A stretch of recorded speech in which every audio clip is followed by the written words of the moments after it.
Monsieur Premat, what do you expect to hear in President Hollande's address to Congress today?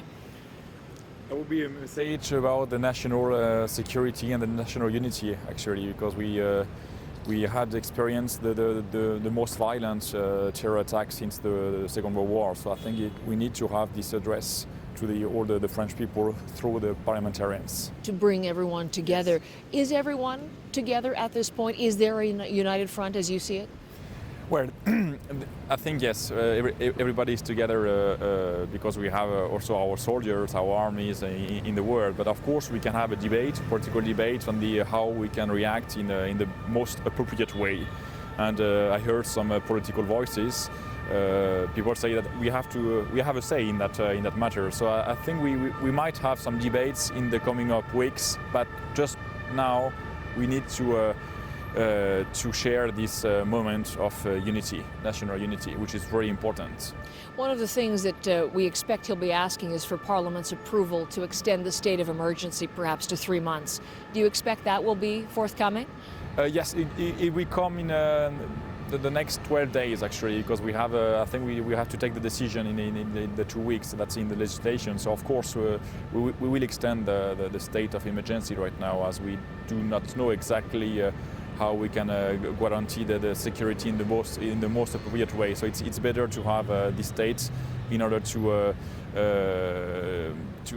let people react in a safe way, I would say. So it's very important for that. We have already heard the President say that he will take whatever legal means are available to him to respond to what happened here Friday. How far should he go? Should France go?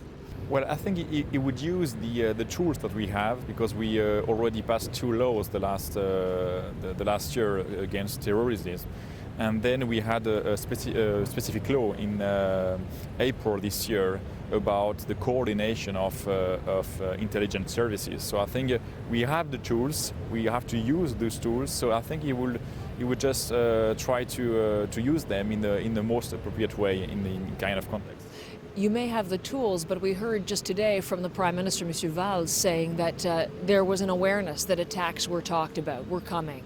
And there was one of the attackers who was on the intelligence radar for authorities, and yet we know what happened. So even though the tools are there, was there a breakdown in the process? Was there a failure of intelligence somewhere here?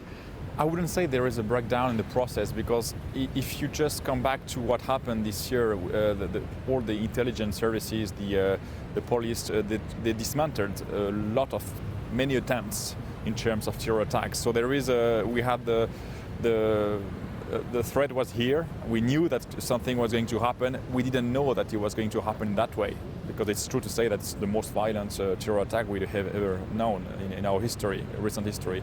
But I think you cannot avoid every threat, but people have to be conscious that they have to maybe cooperate as well to share information in order to help the security service, the security forces to act in the best way.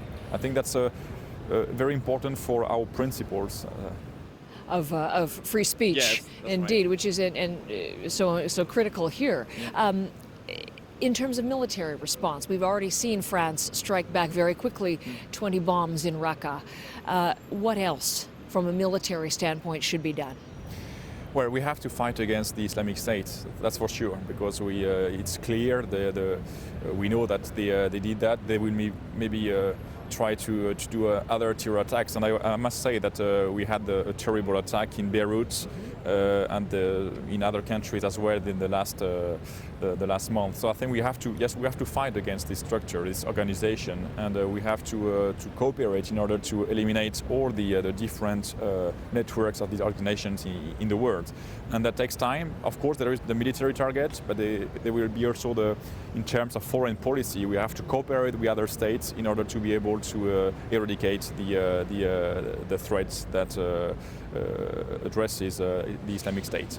Let me ask finally, these were attacks that we know from French officials that were planned, organized, financed in Belgium, but also from Syria with ISIS, and they came into your country, the European Union, open borders. There's a lot of discussion about whether this is the end of free movement and the end of open borders. Should it be the end?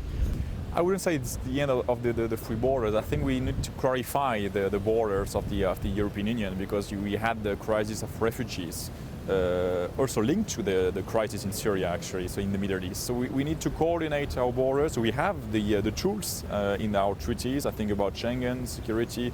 We need to maybe to double check, to review the Treaty of Dublin according to how we regulate the borders.